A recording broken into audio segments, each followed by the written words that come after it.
многу зла во светот се направени под формулата државен интерес.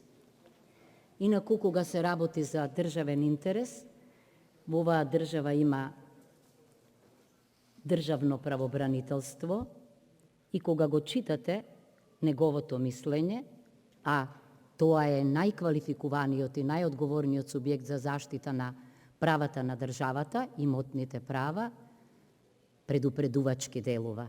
Замислете, под капата на државниот интерес, дури некој се обидел првиот човек на правобранителството да го склучува договорот.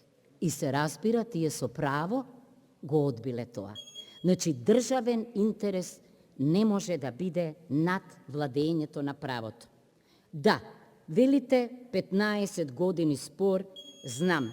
Меѓутоа, членот 52 јасно вели дека мора законите и другите прописи да се објават најдоцна во рок од 7 дена. Последната реченица.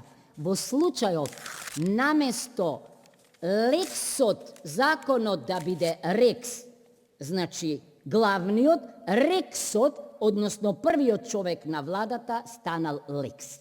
Јас не сакам да бидам тоа.